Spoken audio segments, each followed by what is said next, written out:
बोलो सतगुरुदेव की जय हो। बंदी छोड़ सतगुरु रामपाल जी महाराज जी की जय हो। परमात्मा की सभी प्यारी आत्माओं को दास का सत साहिब। पुण्यात्माओं, हम सब बचपन से ही परमेश्वर कबीर साहिब जी का एक दोहा सुनते आ रहे हैं कि गुरु गोविंद दोनों खड़े किसके लागू पाए, बलिहारी गुरु आपना जिन गोविंद दियो मिलाए। अर्थात जब एक भगत ने अपने सामने सतगुरु और भगवान दोनों को खड़ा देखा तो दुविधा में पड़ गया कि पहले किसको दंडवत प्रणाम करूं। कहते हैं उसी समय गोविंद अर्थात कबीर साहिब जी ने इशारा किया कि सबसे पहले अपने सतगुरुदेव जी को दंडवत प्रणाम करो, क्योंकि तुम्हें मेरी अर्थात कबीर की पहचान करवाने वाला तुम्हारा गुरु ही है। फिर एक वाणी के माध्यम से हम मंदबुद्धि प्राणियों को समझाया गया है कि 7 दीप 9 खंड में गुरु से बड़ा ना कोई, करता करे ना कर सके, गुरु करे सो होए। यहाँ सतगुरु के महत्व और उनकी समर्थता को दर्शाया गया है। सतगुरु की रजा बिना मैं कबीर भी तुम्हें काल जाल से मुक्त नहीं करवा सकता, भले ही मैं 7 दीप 9 खंड और 21 ब्रह्मांड सहित सारी सृष्टि का रचने वाला हूँ। 622 वर्ष पहले कबीर साहिब जी ने कभी भी अपना प्रगट दिवस मनाने के लिए किसी को कोई आदेश नहीं दिया था, लेकिन फिर भी आज पूरी दुनिया उनका प्रगट दिवस बड़े ही हर्षो उल्लास के साथ मनाती है, क्योंकि ज्ञान आधार से उन लोगों ने कबीर साहिब जी को पहचाना कि वे ही पूर्ण परमात्मा है, जो 622 वर्ष पूर्व सन 1398 में हम आत्माओं के आत्म कल्याण के लिए शिशु रूप धारण करके आए थे।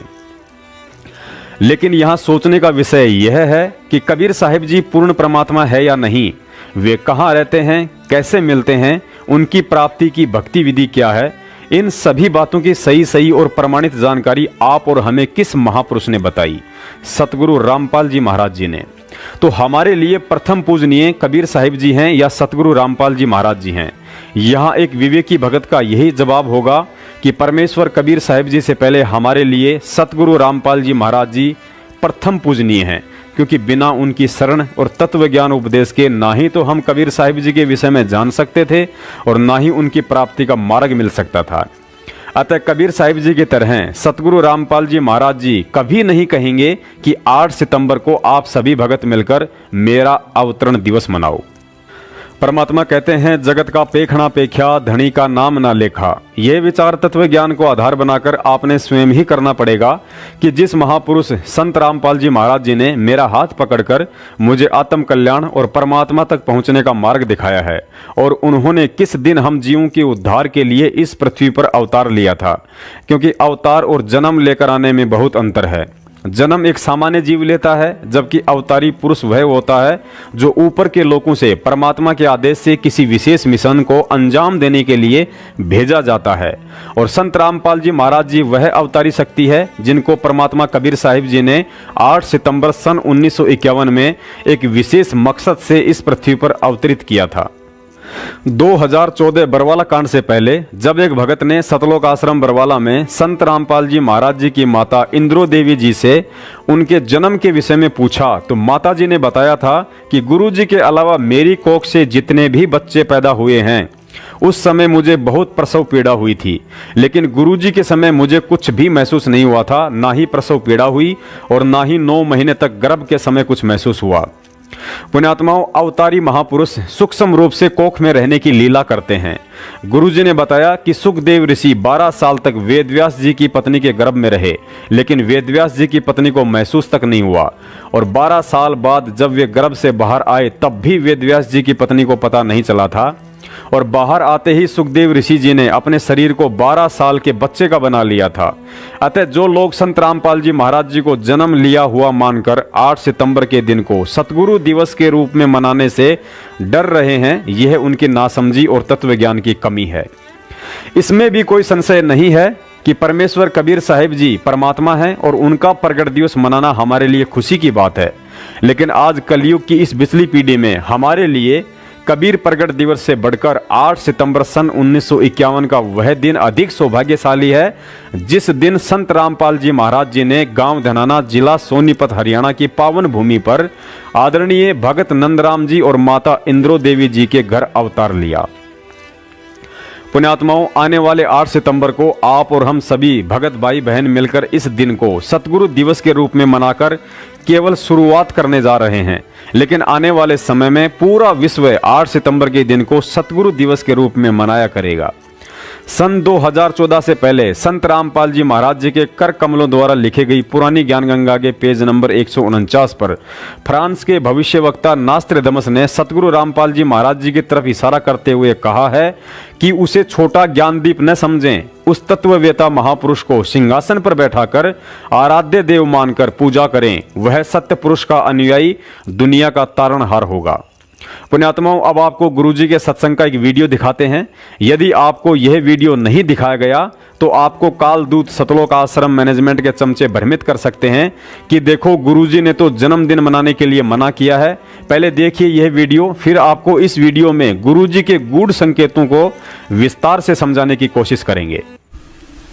परमात्मा कहते हैं, जा दिन सतगुरु भेटियो वो दिन लेखे जान, बाकी समय गंवा दिया बिना गुरु के नाम। परमात्मा बताते हैं कि जिस दिन आप जी को पूर्ण संत से उपदेश प्राप्त हुआ, आपका वो जन्मदिन है, वो आपका हैप्पी बर्थडे है।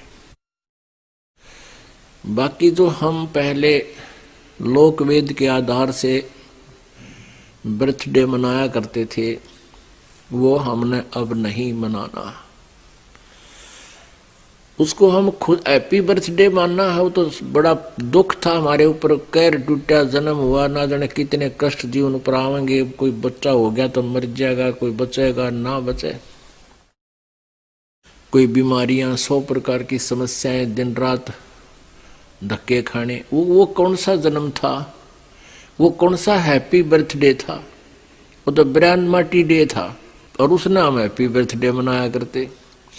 अब जिस दिन आप जी को उपदेश मिला वो नोट कर ले, आपका वो हैप्पी बर्थडे है।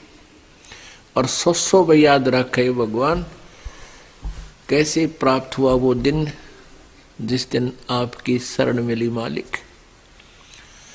तो आज वो ये दिन जो है अमावस्या वाला, फाल्गुन की अमावस्या वाला दिन, ये वो हैप्पी डे है जो जिस दिन इस दास का उद्धार हुआ।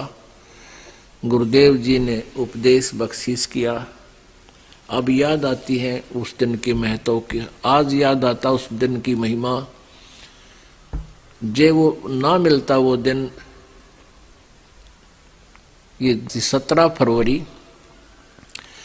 फाल्गुन अमावस्या सन 1988 को इस दास को उपदेश मिला था। आज 23 वर्ष का हो गया ये दास। वैसे शरीर की आयु लगभग 60 वर्ष की होगी, लेकिन असली आयु इस दास की 23 वर्ष है। उससे पहले जो जीवन था वो मनुष्य का नहीं, पशु की तुल्य था। पशु भी वही कर्म करते थे, ये दास भी वही कर्म करता था। और जिस दिन से गुरु मिले हैं, उपदेश मिला है, उस दिन से हमारा जन्म है। गुरु जी ने इस सत्संग में जन्मदिन के विषय में कहा है कि हमारा वास्तविक जन्मदिन वह होता है जिस दिन हमें सतगुरु से नाम दीक्षा मिलती है, वह हमारा हैप्पी बर्थडे होता है और उस दिन को 100 बार याद करना चाहिए। बिल्कुल सत्य है। पुण्यात्माओं, नित्य नियम में हम एक वाणी पढ़ते हैं कि साहिब से सतगुरु भय, सतगुरु से भय संत, धर धर वेक विशाल अंग, खेले आदि और अंत। अर्थात वह समर्थ कबीर स्वयं तो परमात्मा है ही, लेकिन सतगुरु और भगत की भूमिका भी वह स्वयं ही करता है। और इस सत्संग में संत रामपाल जी महाराज जी एक भगत की भूमिका करते हुए हम जीवों को जन्मदिन मनाने वाली वह पुरानी परंपरा छोड़ने को कह रहे हैं कि तुम्हारा असली हैप्पी बर्थडे वह दिन है जिस दिन तुम्हें नाम दीक्षा मिलती है। उस दिन को 100 बार याद रखना चाहिए, मनाने के लिए फिर भी नहीं कहा है। पुण्यात्माओं, विचार करना, जन्म मरण जीव का होता है। संसार में जन्म लेकर दुखों के पहाड़ जीव पर टूटते हैं। इसलिए परमात्मा ने एक भगत की भूमिका में अपने आप को जीव कहते हुए जन्मदिन मनाने के लिए मना किया है, जो बिल्कुल सत्य है। लेकिन इतना तत्व ज्ञान देने के बाद आखिर उस अवतारी महापुरुष को हम कैसे जीव मान सकते हैं जो 8 सितंबर 1951 में सत्य पुरुष का अंश अवतार बनकर इस धरती पर आया था। यदि फिर भी आपको शंका है कि संत रामपाल जी महाराज जी का तो जन्म हुआ था, तो इस संशय को मिटाने के लिए 2014 से पहले संत रामपाल जी महाराज जी के कर कमलों द्वारा लिखित एक पुस्तक को आंख फाड़ कर देख लेना, जिसको खोलने से पहले ही लिखा है धरती पर अवतार। इस पुस्तक का नाम मैंने नहीं बल्कि स्वयं गुरुजी ने ही रखा था। जब जब भी इतिहास में संत रामपाल जी महाराज जी का जिक्र आएगा या उनकी जीवनी लिखी जाएगी, तो 8 सितंबर सन 1951 का वह शुभ दिन सुनहरे अक्षरों में लिखा जाएगा, जिस दिन गांव धनाना, जिला सोनीपत, हरियाणा में उनका अवतरण हुआ था। कुछ मंदबुद्धि भगत भाई बहन कहते हैं कि जब गुरुजी ने अपने आप को कह दिया कि यह दास तो 1988 से पहले पशु पक्षियों के जैसे स्वभाव का था, तो फिर यह पवन दास व्यर्थ में अपना दिमाग क्यों लगा रहा है। ऐसी घटिया सोच वाले भाइयों से दास का निवेदन है कि गुरुजी ने तो अपनी समर्थता को छुपाते हुए सैकड़ों बार सत्संगों में कहा है कि यह दास तो 2 कौड़ी का तुच्छ सा जीव है। मेरे पसीने आ गए कि मैं तो 2 कौड़ी का जीव। जब गुरुजी ने अपने मुख कमल से अपने आप को 2 कौड़ी का तुच्छ जीव कह दिया है, तो फिर आप उन्हें व्यर्थ में अपना दिमाग लगाकर परमात्मा के बजाय 2 कौड़ी का तुच्छ जीव क्यों नहीं मानते हो भाई? क्या आप गलती नहीं कर रहे हो? गुरुजी तो संध्या आरती में एक शिष्य की भूमिका निभाते हुए कहते हैं कि तेरा रामपाल अज्ञान किया सतलोक का वासी।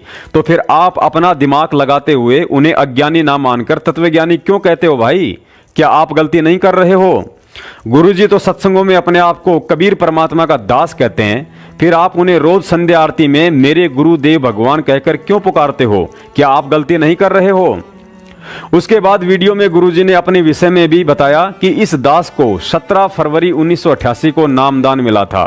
वो दिन दास का असली जन्मदिन है, और उससे पहले तो दास भी वही सब कर्म करता था जो पशु पक्षी करते हैं। पुण्यात्माओं, अब यहाँ परमात्मा के तत्व ज्ञान को आधार बनाकर हमें विशेष चिंतन करने की जरूरत है। गुरुजी ने स्वयं के विषय में कहा है कि ये दास तो पहले वे सभी कर्म करता था जो पशु पक्षी करते हैं। लेकिन आज इतना तत्व ज्ञान सुनने के बाद भी क्या आप इस बात को स्वीकार कर सकते हैं कि संत रामपाल जी महाराज जी ने नाम दीक्षा लेने से पहले कुछ भी गलत कर्म किए होंगे, जैसे मांस खाना, शराब पीना, बीड़ी सिगरेट पीना, तंबाकू खाना, लड़ाई झगड़ा करना, चोरी, ठगी, रिश्वत, माँ बहनों पर बुरी नीयत रखना आदि। क्योंकि परमेश्वर कबीर साहिब जी ने अपने जिस अंश अवतार संत रामपाल जी महाराज जी को 8 सितंबर 1951 में पृथ्वी पर भेजकर यह विश्व कल्याण की इतनी बड़ी जिम्मेदारी सौंपनी थी, और आगे चलकर सन 1997 में ठीक का समय आते ही स्वयं कबीर साहिब जी ने उसी संत रामपाल जी महाराज जी के चोले को स्वयं धारण करके इस मिशन को चलाना था, तो विचार कीजिए संत रामपाल जी महाराज जी की आत्मा और उनका यह पंच तत्व का भौतिक शरीर बचपन से लेकर सन 1997 तक कितना बेदाग और पवित्र रहा होगा, जिसमें आज कबीर परमात्मा विराजमान है। तो फिर तत्वज्ञानी भगत 8 सितंबर को उस महापुरुष के अवतरण को सतगुरु दिवस मनाने से क्यों डर रहे हैं? अब आप ही बताइए, भला गुरुजी के कहने के बाद भी हम ये कैसे स्वीकार कर लें कि संत रामपाल जी महाराज जी का 1988 से पहले का जीवन पशु क्रम वाला रहा होगा? संत भाषा में इसी को विवेकी कहते हैं। पुण्यात्माओं, परमात्मा अपने आप को इसलिए छुपाते हैं ताकि हम उनके चमत्कार और समर्थता की अपेक्षा उनके ज्ञान को आधार बनाकर भक्ति मार्ग पर चल सकें। भले ही परमात्मा चमत्कारी होता है, समर्थ होता है, लेकिन हमने यदि उनके ज्ञान को ही उनका चमत्कार नहीं माना तो मोक्ष होना मुश्किल है। जो व्यक्ति अनजाने में यह समझते हैं कि संत रामपाल जी महाराज जी को आध्यात्मिक शक्ति स्वामी राम देवानंद जी से 1988 में नाम दीक्षा लेने के बाद मिली है, तो यह उनका भ्रम है। क्योंकि परमात्मा जिस आत्मा को अपने मिशन के लिए चुनते हैं, उस आत्मा को एक पावर हाउस की तरह अपनी शक्तियों से ओत प्रोत करके भेजते हैं। उदाहरण के लिए 7 सितंबर 1971 को संत रामपाल जी महाराज जी के लिए की गई जय गुरुदेव पंथ के प्रवर्तक तुलसीदास जी की भविष्यवाणी याद कर लीजिए। तुलसीदास जी ने अपनी आध्यात्मिक दृष्टि से देखकर कहा था कि वह अवतारी शक्ति उत्तरी भारत के एक छोटे से गांव में जन्म ले चुकी है। उस महापुरुष को दुनिया का इतना समर्थन मिलेगा जितना कि आज तक किसी को नहीं मिला। उसकी एक भाषा होगी, उसका एक झंडा होगा। वह महापुरुष प्राकृतिक आपदाओं को रोकने में भी समर्थ होगा। आज वह पूरे 20 वर्ष का हो चुका है। यदि अभी से उसका पता बता दूं तो लोग पीछे पड़ जाएंगे। अभी ऊपर से आदेश नहीं है। बड़े बड़े महापुरुषों ने समय का इंतजार किया है। समय आने पर स्वतः ही सबको मालूम पड़ जाएगा। पुण्यात्माओं, अब आप स्वयं विचार कीजिए, यदि संत रामपाल जी महाराज 8 सितंबर सन 1951 में परमात्मा द्वारा भेजी गई विशेष अवतारी शक्ति ना होती और यदि उनके पास जन्म से ही परमेश्वर प्रदत्त आध्यात्मिक पावर ना होती, तो भला तुलसीदास जी की भविष्यवाणी के अनुसार फिर कैसे 20 साल की उम्र में ही दुनिया उनके पीछे पड़ जाती? क्या दुनिया अपने आत्म कल्याण के लिए किसी पशु पक्षियों के जैसे कर्म करने वाले इंसान के पीछे पड़ सकती है? हरगिज नहीं। पुण्यात्माओं, अब आगे दास आपको सतगुरुदेव जी के आशीर्वाद से उन्हीं की समर्थता के विषय में कि संत रामपाल जी महाराज असल में कौन है, एक ऐसी गूढ़ बात बताने जा रहा है जिसको समझना आपके मजबूत भक्ति संस्कार और आध्यात्मिक स्तर पर निर्भर करता है।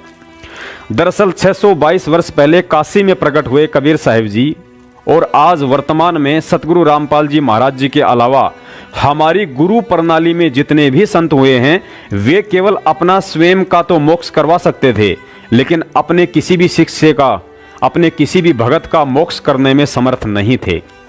उन सभी संतों को, चाहे उनमें आदरणीय गरीबदास जी महाराज जी हों या हमारे दादा गुरुदेव स्वामी रामदेवानंद जी महाराज जी हों, कबीर परमात्मा ने उन सभी को एक डाकिए अर्थात संदेश वाहक के रूप में काम लिया था, ताकि इस सारनाम रूपी अनमोल जड़ी बूटी को काल दूतों से बचते बचाते सतगुरु रामपाल जी महाराज जी तक पहुंचाया जा सके।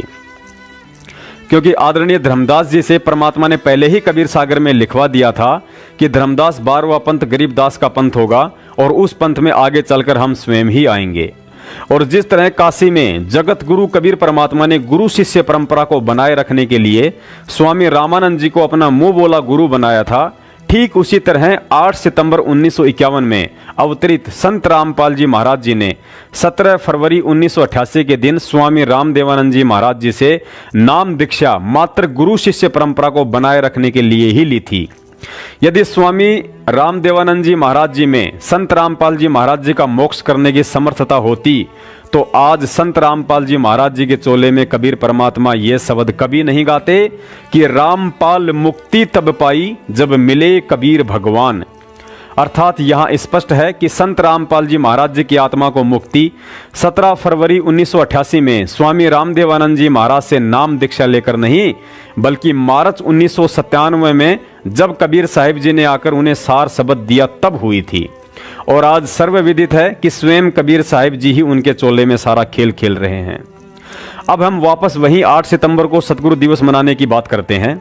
यदि आप मानते हो कि गुरुजी के वीडियो के अनुसार हम भक्तों के लिए वह दिन सतगुरु दिवस के रूप में मनाना अति उत्तम है जिस दिन 17 फरवरी 1988 को उन्हें नाम दीक्षा मिली थी, तो फिर 17 फरवरी से भी उत्तम दिन तो मार्च 1997 का वह दिन होना चाहिए जिस दिन कबीर परमात्मा ने सार शब्द देकर उनकी आत्मा को यहां से मुक्त किया था। अब यदि आप कहेंगे कि 17 फरवरी 1988 को यदि संत रामपाल जी महाराज जी को नाम दीक्षा ही नहीं मिलती, तो मार्च 1997 में उनका मोक्ष कैसे हो सकता था? अतः सतगुरु दिवस के लिए 17 फरवरी का दिन ही उत्तम है।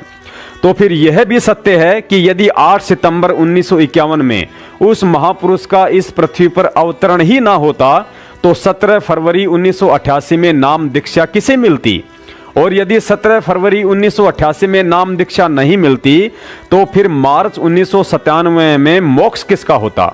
अर्थात हर हाल में इस कलयुग में भगत समाज के लिए यदि कबीर प्रगट दिवस से भी बढ़कर कोई विशेष दिवस महत्व रखता है, तो वह 8 सितंबर को सतगुरु दिवस है। यदि आप कबीर साहिब जी के बाद आज वर्तमान में संत रामपाल जी महाराज जी को परमात्मा मानते हो, तो ध्यान रखना कबीर साहिब जी का वह दिन कभी नहीं मनाया जाता जिस दिन उन्होंने काशी में स्वामी रामानंद जी से नाम दीक्षा ली थी, बल्कि वही दिवस मनाया जाता है जिस दिन वे शिशु रूप में लहर तारा तालाब पर प्रकट हुए थे।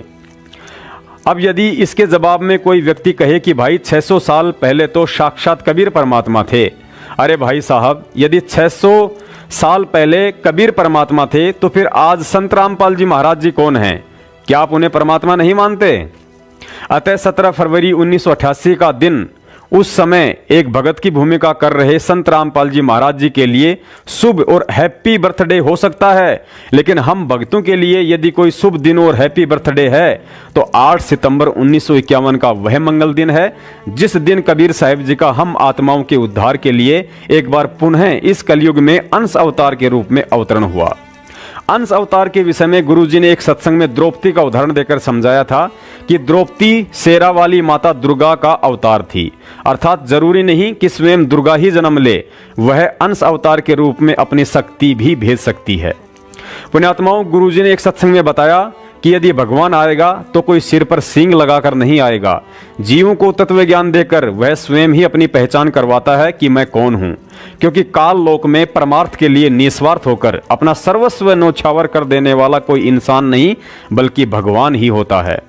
हम भक्तों की सबसे बड़ी कमी यही है कि इतना तत्व ज्ञान देने के बाद गुरु अपने आप को भगवान कहेगा नहीं और हम मूर्ख इस ज्ञान को आधार बनाकर उन्हें भगवान मानेंगे नहीं। 600 साल पहले के विषय में भी गुरुजी यही कहते हैं कि उस समय हम मार केवल इसी कारण खा गए क्योंकि हमने कबीर साहिब जी को भगवान नहीं माना, और यही स्थिति आज संत रामपाल जी महाराज जी के साथ हो रही है। समझ में तो आता है लेकिन समय गुजर जाने के बाद है, ताकि फिर हमारे तो अपने सत्संग में सब कुछ साबित कर दिया। विचार करो, हमारे दादा गुरुजी स्वामी रामदेवानंद जी महाराज सांसारिक दृष्टि से अनपढ़ थे, अर्थात उन्होंने कभी भी गीता, वेद, कुरान, पुराण, कबीर सागर और ग्रंथ साहिब को नहीं पढ़ा था। तो जाहिर सी बात है उन्होंने अपने शिष्यों को भी ये ग्रंथ नहीं पढ़ाए होंगे।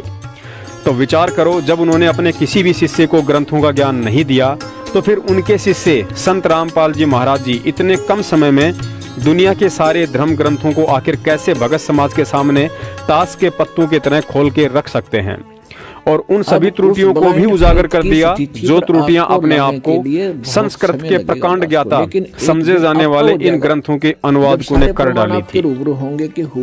क्या यह अविश्वसनीय काम स्वयं कबीर परमेश्वर के अलावा कोई जीव करने में समर्थ है? यदि नहीं है तो फिर इस बात पर गहनता से विचार करना कि सतगुरु रामपाल जी महाराज जी कौन हैं। यहाँ एक और गहन विचारणीय बात है। गरीबदास जी महाराज जी ने दादूपंथी गोपाल दास जी से ग्रंथ साहिब को लिपिबद्ध करवाकर ही छोड़ दिया था, अर्थात उसका अनुवाद नहीं किया था। और हम सब जानते हैं कि गरीबदास जी महाराज जी के ग्रंथ साहिब में हिंदी, उर्दू, फारसी, पंजाबी, हरियाणवी, बिहारी सहित विश्व की अनेक भाषाओं का समावेश है।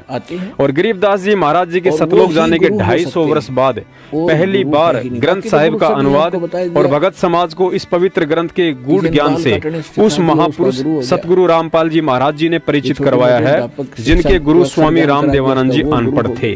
तो पुण्यात्माओं, अब वह सतगुरु हमें और कैसे विश्वास दिलाए कि मैं ही सर्वज्ञ कबीर हूँ।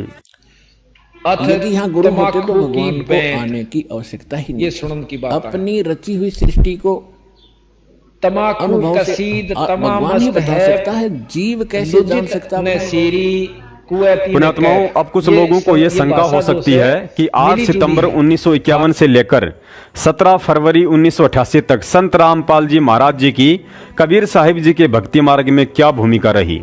उन्हें तो भक्ति का ज्ञान ही 17 फरवरी 1988 में हुआ था। पुण्यात्माओं, कबीर साहिब जी की एक वाणी है कि आग लगी आकाश में, झड़ पड़े अंगार, जय संत न होते पृथ्वी पर तो जल मरता संसार। यदि कबीर परमात्मा स्वयं या अपने किसी संत के बिना इस पृथ्वी को सूना छोड़ दें तो इस काल लोक में उनकी आत्माएं सुख का सांस नहीं ले सकती। जब कबीर परमात्मा या उनके संत के कदम इस पृथ्वी पर पड़ते हैं तो स्वतः ही खुशहाली होती है और प्राणियों पर काल का दबाव कम हो जाता है। और इसमें कोई संशय नहीं है कि 500 साल पहले मुगलों और अंग्रेजों की गुलामी में जीवन काट रहे भारत देश ने 8 सितंबर 1951 में परम शक्ति संत रामपाल जी महाराज जी के अवतरण के बाद अपने विकास की गति पकड़ी है। अतः आप और हमारे लिए ही नहीं बल्कि आने वाली आत्माओं के लिए भी कबीर प्रगट दिवस से बढ़कर 8 सितंबर 1951 का दिन अधिक यादगार रहेगा।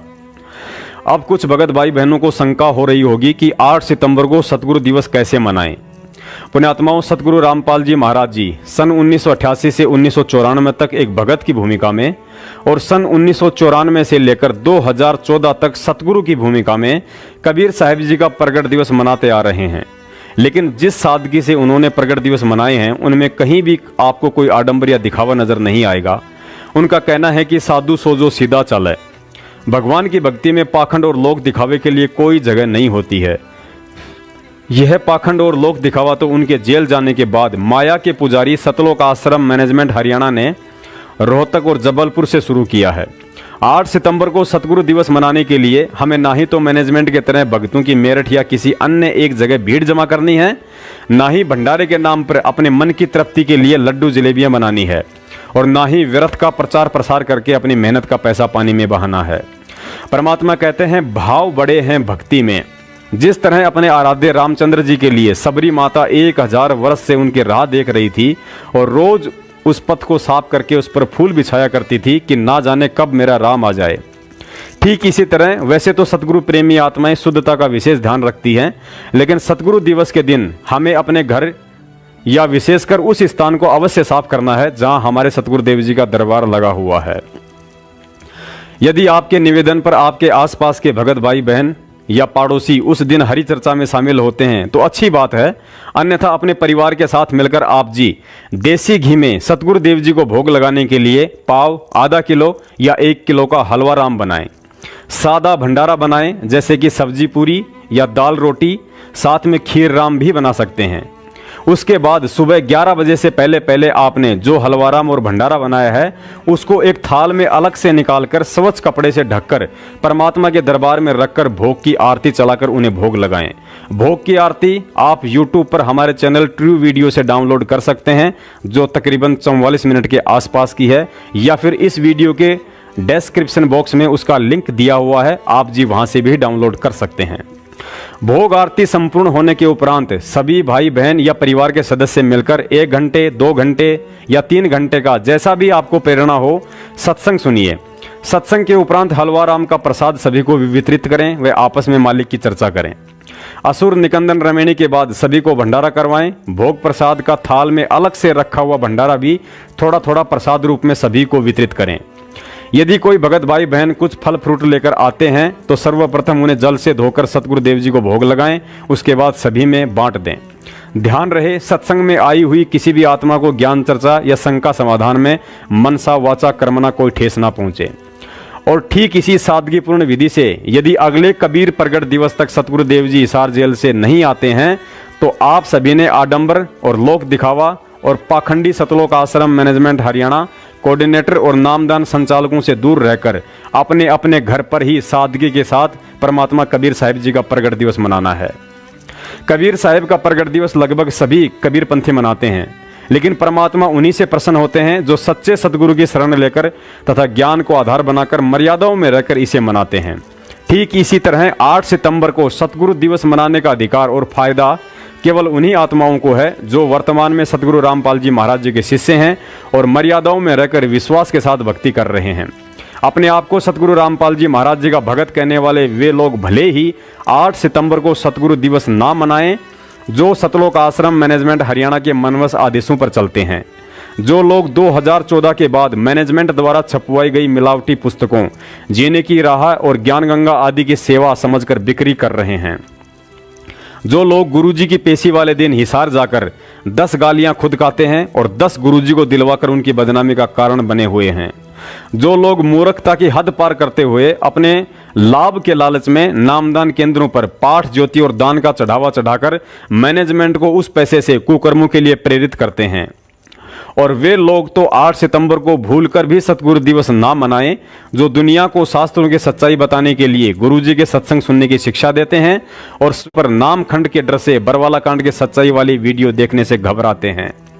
अंत में दास की प्रार्थना है, 8 सितंबर तक इस वीडियो को व्हाट्सएप से लेकर फेसबुक आदि पर सभी भाई बहनों को भेजते रहिए ताकि संगत में जागरूकता पनपे और सतलोक आश्रम मैनेजमेंट, नामदान संचालकों व कोऑर्डिनेटर के हाथों दान और भक्ति हानि से बच सकें। पुण्यात्माओं, ध्यान रहे, 8 सितंबर को हम अपना जन्मदिन नहीं मना रहे हैं, बल्कि सतगुरु रूप में हमारे आत्म कल्याण के लिए इस काल लोक में आकर कष्ट उठा रहे परमेश्वर को रिझाने के लिए और उनसे अपनी गलतियों की बारंबार क्षमा याचना के लिए सतगुरु दिवस मना रहे हैं, जिसका मकसद केवल सतगुरु की महिमा का गुणगान और हम नीचों को साक्षात दर्शन और सत्संग के लिए जेल से बाहर आने की प्रार्थना करना ही रहेगा। सत साहिब बंदी छोड़ सतगुरु रामपाल जी महाराज जी की जय हो। तन मन शीस ईस अपने पे, तन मन शीस ईस अपने पे, पहले में चोट चढ़ावे जब कोई राम भक्त गत पावे हो जी, जब कोई राम भक्त गत पावे हो जी। तन मन शीस ईस अपने पे, तन मन शीस ईस अपने पे, पहलम चोट चढ़ावे जब कोई राम भक्त गत पावे हो जी, जब कोई राम भगत गत पावे हो जी। भाई सतगुरु तिलक अजप्पा माला, युक्त जटा रखवावे, सतगुरु तिलक अजप्पा माला, युक्त जटा रखवावे। जत को पीन सत का चोला, भीतर बेख बनावे जब कोई राम भगत गत पावे हो जी, जब कोई राम भगत गत पावे हो जी। भाई लोक लाज मर्याद जगत की, तरण ज्यों तोड़े बगावे, लोक लाज